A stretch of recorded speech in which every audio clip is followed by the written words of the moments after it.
Hello, and welcome to this episode of Carbonite U. Now, we've already covered switcher modes and we've gone through the reference section. So in this episode, let's get into how to set up our inputs and what all the configuration options offer to us. In Dashboard, we go ahead to our Configuration tab and then our Inputs tab. Now you'll notice there are three sub-tabs within the Inputs menu. There is the Physical Input section, the Internal section, and the Substitution table. First up, let's talk about the physical inputs. So your physical inputs are hard-coded to SDI input 1 through 24. Now we're in an HD mode, and what you will see when you go into UHD mode is the physical numbers will still match the label of the IO which is supported. And that's 1, 2, 3, though if you choose 3, 4, 5, and 6 can be grouped together as a single quad link input in either quad square division or 2SI. So input 7 can be paired up with 8, 9, and 10 to generate another quad square division or 2SI input. In UHD, if you run these as single link inputs, then you'll just use the first input and none of the other inputs actually show up in the list. So in UHD, I'll see 1, 2, 3, 7, and then it jumps to 11 through 24. As in UHD, we're able to have 18 inputs.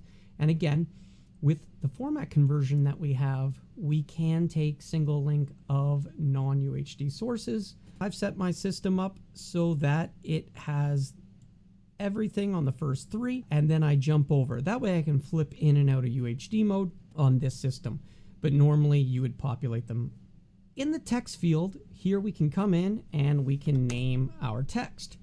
This is the name that is going to show up throughout the system as the source name, as well as on the panel mnemonics. And that's where the next column comes into play. Here, we can specify the font size, small, medium, and large, the color, green, orange, or yellow, as well as the inverse color. So whether or not we invert the text over top of the color. This gives you multiple combinations of how you want the text to appear on your physical panel. This is also represented when we go into the virtual soft panel find over here. But again, we'll come back to that after. Alpha source is where we define the input that we want this input to use as its alpha channel. That way, when we do an auto select key or a linear key, it'll automatically assign the alpha channel from the input that is providing that key source. CG1 is on input 7, so I clicked on its alpha source and I went to input 11, which was where I had named and added CG1A, so the alpha spigot that's coming from my Expression Graphics engine. Next up, you can tell it how you want the default mode to behave. I want to perform shaped keying, so to have additive keying where we add, fill, and duplicate it or double add it on top. That's how you get that high quality glass look. However, it requires that the same areas that you want to be transparent need to also be that black color in the fill as well. If it's not, then you'll have to run as unshaped. Next up, we have the ability to predefine a mask source for the chroma key. In Carbonite Ultra, we've brought in our Ultra Chrome Gen 2 chroma key. Now, this is what the Ultra Chrome HR is based off of, and it's not exactly the Ultra Chrome HR. It doesn't have the 044 input, but it does have all of the same characteristics and controls that we have in the Ultra Chrome HR. In addition, when we added frame sync delay to inputs, this also enabled us to perform all of the functions up until the point of the 044 keyer. But this does also now include a dedicated mask source that you can assign. That way you can kind of use it like an additional alpha channel. Now that we understand the mask source, when we look at this, now we can see that with our pivot, if this graphics engine was supplying me with an alpha that also had the mask in that alpha channel, I'm going to want to add that as my mask source. That way, when I perform the chroma key, it's automatically going to pick up those extra alpha channels that are coming out for the foreground objects, and I can mask the chroma key accordingly. So it's a really nice way to also mask off extended sets where that mask is going to be coming out as a dedicated source. So now I don't have to go into the mask and select it manually. It's already going to auto assign for me. So again, fantastic feature, and especially helpful if I have multiple engines with multiple tracking. When each camera has its own separate tracking engine, I'm going to want to easily define those different mask sources to the appropriate camera for the appropriate engine. And then that way, in my mini-MEs, I could be chroma keying this without an issue. Next up is the GPO. Now, first, you have to make sure that you have configured a GPO. By default, on the GPIO tab, they're all by default a GPI, meaning they're looking to receive instead of provide a voltage or a short to ground. So here we'll just quickly turn one into a GPO. We'll make sure that it's an edge trigger, and we want it to go from low to high. So this will go from low voltage to 5 volts, and we can specify the duration of how many frames it stays high for before it falls off. Depending on the device, some devices want a longer hold onset time. That way, they're sure that it wasn't noise. Now that we have at least one of these assigned, when we come back and we click on that GPO tab, you will now see that GPO 8 is available to be attached. When we provide this, we are also given the option to add a pre-delay. So this is a pre-roll, just like when I attach a video server device. What this will do for me is when the roll clip button is enabled, this will allow us to fire the GPO, wait the number of frames we've defined for this source before transitioning it on there. That way, if it was rolling something like a video server or a clip player that we can't send an amp command to, we can give it a GPI trigger and now wait, in this case, say 5 frames. That way we know it started rolling, and when we see the video on air, we will have a nice, clean first frame. When we have our format converters and frame syncs assigned, or in this case with +IO, all of them available to me, you simply click on this column. I can now select whether I want it as just straight SDI, so no frame sync, turning on the frame sync, which again will auto detect the format coming in. And if it needs to be converted, it will enable dynamically the format converter. If it detects this as a SD source, it is also going to make available to me the options for how I want to perform a 4:3 to 16:9. So do I want to pillar box it? Do I want to zoom it? Or do I want to stretch it? Ultra is able to accept a TSL UMD ID and addressing into the system. When you look at the status page, you see that we define for you that the TSL UMD server port is on 5727. Now, an external system can send us tally data, but more importantly, UMD names. So this is very helpful when we're integrated with, say, an Ultrix router or a third-party control system. That system can send the names. Now, we want to make sure that we pair it up accordingly with the assignment that that system has done. So for this, let's consider that we are connected to an Ultrix router, but the first output connected to the first input is actually input 11, or it's using ID 11. What we've done here is we've told input 1 to track output 11 of the router. Because it's sending us all of the IDs of the TSL IDs, we want each input to know which one it's supposed to track. You can set multiple rules. So this can be set up for tally only. This was added previously when we allowed the switchers to be controlled by another switcher for doing tally data. Because if I want to put a source in the multi-viewer, but track the tally information from another source, i.e. my replay machine is giving me an overlay on a character out, I'm going to take actual input to air, but what's in the multi-viewer is going to be the character output. So in this case, that input, I would want to set it to tally only. And now it's actually tracking a different input.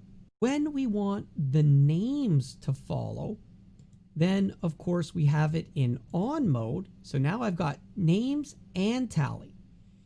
If we just wanted the name information, then we set this to off, and now the switcher will get its names from the router, following whatever is routed to it, which is output 11 connected to input 1, or whichever output has been assigned ID 11. It will allow the switcher to be defining the tally state for the device. One of our new features that we added in version 4 was a feature called Live Assist Follow. This allows me to define 4 custom pages, and if real quick recall, it's under the system page, Live Assist. So here I can link any custom panels as well as I can link any device. So if I have a TRIA server, I can grab it. If I have a pivot camera, I can grab it very easily. You just pick it, go into the drop down, find the device.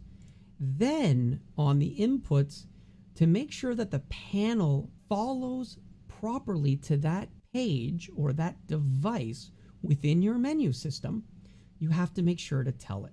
So here you can see that CG1, I've come in and I told it to follow to the expression device. And now in my Live Assist menu, it's going to auto follow directly from that device. Very cool feature. Next up is the internal tab.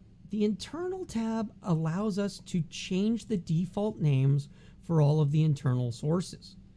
And that includes buses, because a bus or an output can have a different name if you chose to do so, including aux buses. If I was using an aux bus to feed monitor 5, I can come in here and I can name that. Aux buses can also be used for direct panel source follows. In that case, I could go to aux2, and if aux1 was assigned on the bus map as a source, I can now select that. Anytime I make a switch on aux1, aux2 will be following as well. This also works within your keyers and your background buses and your preset buses. So I could use aux buses to feed DVE boxes within my keyers by assigning them an aux bus. You'll notice that the chroma keys also can have their names changed. Again, there's 4 channels of chroma key with alpha channels, and these things are hard coded or hard assigned. There's also panel follow, which you can enable as well, which is a nice feature if there was an internal source that you wanted to force tracking of a custom panel. You'll also notice that the media manager is hard coded to the media stores, so it's also going to auto follow. These internal sources can have GPOs linked to them as well. Moving on to our final tab, in this menu, we've got the substitution table. Now, the substitution table is used with our canvases, which used to be called multi-screen. This leverages the ability that when I'm performing canvases, I can have sources have substitutions. Why is this important? I may have a 3-wide projector system, and when I take camera 1, I want it to scale that across the screen. But I have a video server with 3 outputs that gives me a pixel accurate feed, or maybe I use 3 media stores to create a pixel accurate background. In that case, I would want to make sure that it tiled. That way, whenever I select, let's say media 1 is selected for Mini ME1, right? Sorry, Mini-ME2, you don't have to do the first one. The substitution for this is going to be Media 2. And then we want to add another one, and that's going to be the same source, but for ME3, we want to go ahead and we want to substitute Media 3. And so now with that, we've started to create our substitution table, and it becomes very, very easy to assign sources that need different input. Now currently, not everything is in Dashboard. And due to that, we're still going to have to go into the on-panel menu to perform a few more of the actions that aren't yet supported. So let's go ahead, jump into the virtual panel since the menu structure works the same. Now that we're into the virtual panel, which in the menu navigation can be found in the soft panel that I'm using, the menu structure works the same, only we've got a few extra buttons. Instead of having to hold down the menu button to tap next for a back, you get both buttons. Hit menu, grab the upper config mnemonic button. Now we can jump into select input.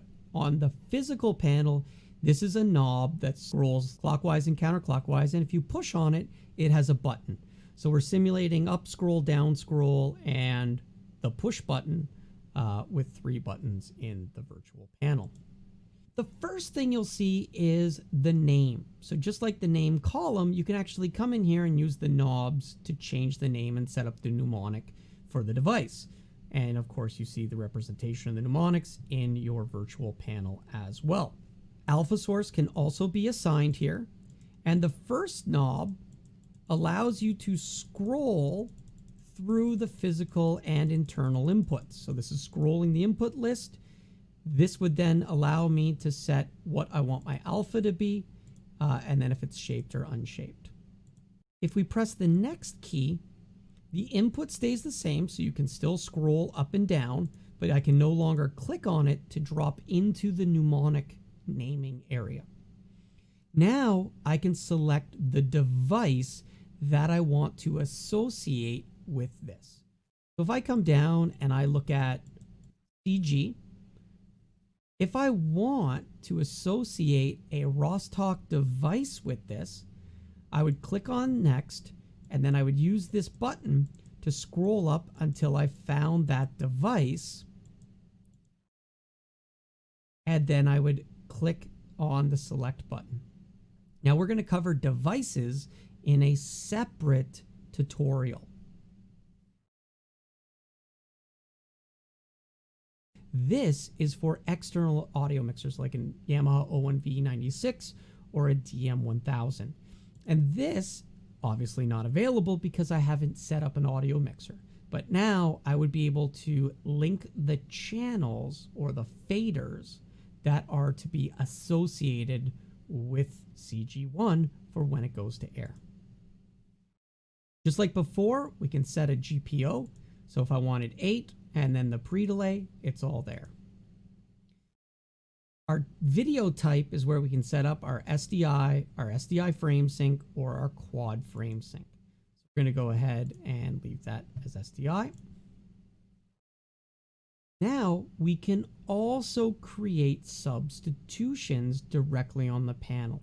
However, as we saw from the dashboard entry, it's a lot easier from there. All of that information that you saw on dashboard, primarily it's setting up your audio channels for an external mixer and setting up the device control. Another topic might be the physical tally assignment, and again, we will cover that in a separate video. As you can see, setting up your inputs is a breeze in dashboard. We hope you enjoyed this, and for future videos, if there's something you want to see, please send us an email to switchers@rossvideo.com, and we'll see what we can do. Thanks for watching.